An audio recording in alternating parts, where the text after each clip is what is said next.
कि मुझे इतना डराया गया था, इतना डराया गया था कि वो डर से डर ही खत्म हो गया।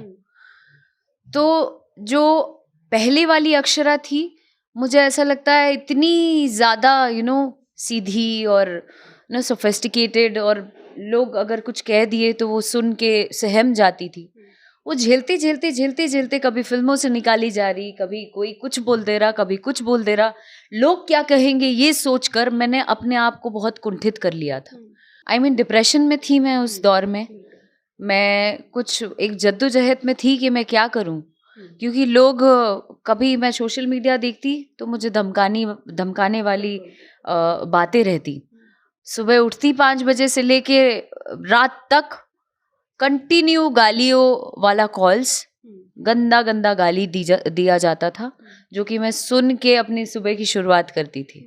सोशल मीडिया में मेरा नंबर्स बांट दिया गया था, तो कहीं से कोई रास्ता मेरे लिए नहीं छोड़ा। घर में घुसकर गोली मारने की धमकी दी जाती थी। बिहार में घुसने के लिए, यूपी में घुसने क्यों? के सिर्फ लिए। इसलिए कि अक्षरा एक लड़की थी? क्योंकि अक्षरा बोल दे रही थी, अक्षरा अपने लिए खड़ी हो रही थी, अक्षरा को अपना मुकाम बनाना था खुद के दम पर। पापा ने मुझे आज तक याद नहीं है कि कभी ऐसा बोला होगा कि और ले मेरा बच्चा, इसको चोट लग गई, बैठ जा लड़की है ना। कभी नहीं। चोट लगी क्या है रे, चल। हमेशा से उन्होंने ऐसे ही बोला है मुझे। कई बार बाइक भी सिखाते थे मुझे, कई बार ऐसा हुआ है कि जाओ खुद से चलाओ, और मैं बाइक चला रही हूँ, गिर गई हूँ, पापा पलट के आ भी नहीं रहे मुझे उठाने के लिए। के बाबूजी जो थे उनके बातों में नहीं रही ना, उनके पैर के नीचे दबली कुचली नहीं रही। और हम कभी नहीं देखते हैं कि अक्षरा के नाम से किसी और स्टार को ट्रोल किया जाए या उनको शर्मिंदा होना पड़े, लेकिन आपके साथ ये हमेशा होता है। कि मुझे थोड़ा संघर्ष करना पड़ रहा है, मुझे बहुत चुनौतियों का सामना करना पड़ता होता है, बहुत गालियां खानी पड़ती होती हैं, और भी जो इंटरव्यूज में जो कमेंट्स आते हैं, या टुटपुंजिया जितने लोग आजकल जो ओछेपन की बातें करते हैं मेरे ऊपर, जो दाग लगाने का जो सिलसिला जो चल रहा है, उस चीज को लेकर मुझे कहीं ना कहीं ऐसा लगता है कि आई एम हैप्पी। जमाना हो गया यार, सालों पुरानी बातें हो गई, उसको छोड़ के वो आगे अपना नाम मुकाम बनाने के लिए आगे बढ़ी है, वो बातें पीछे छूट गई। उस चीज को तुम जबरदस्ती घसीटते रहोगे लड़की को, इसका मतलब मर जाना चाहिए। अक्षरा, अब भोजपुरी इंडस्ट्री खासकर मुझे लगता है पुरुष प्रधान इंडस्ट्री है। यहाँ लड़कियाँ अगर कोशिश भी करें ना कि आगे बढ़ना है तो उनको दबा दिया जाता है। बीइंग अ एक्ट्रेस, आप इस पे क्या टिप्पणी करना चाहेंगी कि भोजपुरी इंडस्ट्री में एक लड़की होकर सर्वाइव करना कितना मुश्किल होता होगा, कैसी चुनौतियाँ फेस करनी पड़ती है आप लोगों को? I mean it is difficult. आप ये सत्य कह रही हैं कि यहाँ पर पुरुष प्रधान जो सोच है ना, वो अब तक बरकरार है। अगर आप एक्टर हैं तो बहुत सी चीज़ें हैं जिन्हें सर्वाइव करना है, लेकिन आपके पास दो रास्ते होते हैं, एक शॉर्टकट और एक लंबा।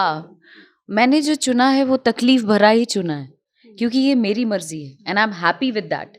कि मुझे थोड़ा संघर्ष करना पड़ रहा है, मुझे बहुत चुनौतियों का सामना करना पड़ता होता है, बहुत गालियां खानी पड़ती होती हैं, और भी जो इंटरव्यूज में जो कमेंट्स आते हैं, या टुटपुंजिया जितने लोग आजकल जो ओछेपन की बातें करते हैं मेरे ऊपर, जो दाग लगाने का जो सिलसिला जो चल रहा है, उस चीज को लेकर मुझे कहीं ना कहीं ऐसा लगता है कि आई एम हैप्पी। मैं जो भी कर रही हूँ इस वक्त, मुझे बहुत सुकून है। मैं रात में बहुत चैन की नींद ले पाती हूँ, मैं बहुत सुकून से रहती हूँ जब लोग कहते हैं कि ये मेरी इंस्पिरेशन है। बहुत अच्छा लगता है, बहुत अच्छा अनुभव है ये, कि मैं एक लड़की होने के बावजूद मेरे अंदर इतना कॉन्फिडेंस है कि मैं शायद दुनिया जीत लूं। तो हर लड़की को मुझे ऐसा लगता है ऐसे ही बनना चाहिए। ये सत्य है कि दो दो रास्ते हैं। जो शॉर्टकट अपनाते हैं उनका क्या हाल है, आप भी देख रहे हैं, लोग भी देख रहे हैं।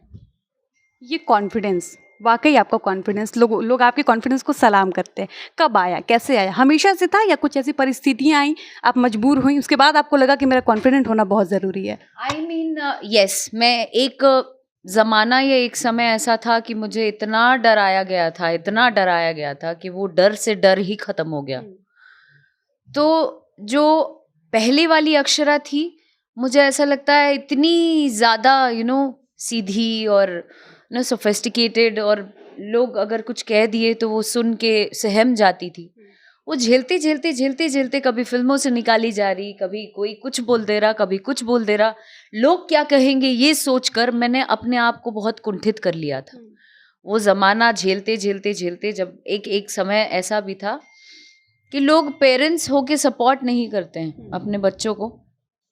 ये एक टाइम था जब ऐसा ज़्यादा होता था, अब शायद ये चीज़ें धीरे धीरे बदल रही हैं जब लड़कियों को पेरेंट्स भी सपोर्ट कर रहे हैं।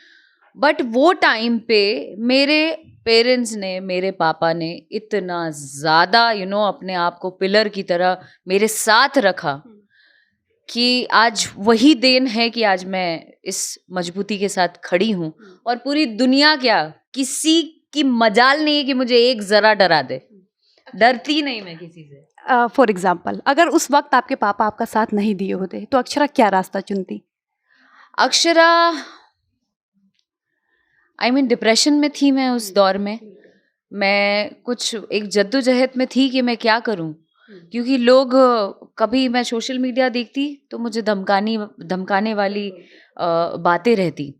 सुबह उठती 5 बजे से लेके रात तक कंटिन्यू गालियों वाला कॉल्स, गंदा गंदा गाली दिया जाता था, जो कि मैं सुन के अपनी सुबह की शुरुआत करती थी। सोशल मीडिया में मेरा नंबर्स बांट दिया गया था, तो कहीं से कोई रास्ता मेरे लिए नहीं छोड़ा। घर में घुसकर गोली मारने की धमकी दी जाती थी, बिहार में घुसने के लिए, यूपी में घुसने क्यों? के सिर्फ लिए। इसलिए कि अक्षरा एक लड़की थी? क्योंकि अक्षरा बोल दे रही थी, अक्षरा अपने लिए खड़ी हो रही थी, अक्षरा को अपना मुकाम बनाना था खुद के दम पर। तो ये चुभन जो है वो पुरुष को कहीं ना कहीं लगता ही ना। तो ये हुआ था मेरे साथ, but by the God grace कह सकते हैं कि मैं आज जो भी हूँ आपके सामने हूँ, मेहनत कर रही हूँ, अपने दम पर खड़ी हूँ। बहुत लोगों ने मुझे गायब ही करने का सोच भी लिया था उस समय, but I am happy and blessed कि मुझे ऐसे पेरेंट्स मिले कि मुझे संभाल के रखा, मुझे आगे बढ़ाया। पापा ने मुझे आज तक याद नहीं है कि कभी ऐसा बोला होगा कि और ले मेरा बच्चा, इसको चोट लग गई, बैठ जा लड़की है ना। कभी नहीं। चोट लगी क्या है रे, चल। हमेशा से उन्होंने ऐसे ही बोला है मुझे। कई बार बाइक भी सिखाते थे मुझे, कई बार ऐसा हुआ है कि जाओ खुद से चलाओ, और मैं बाइक चला रही हूँ, गिर गई हूँ, पापा पलट के आ भी नहीं रहे मुझे उठाने के लिए। क्यों? उठो, अपने दम पर उठो। तो ऐसे पेरेंट्स मैं चाहती हूँ हर लड़की के जीवन में ऐसे माता पिता होने चाहिए, स्पेशली फादर होना चाहिए।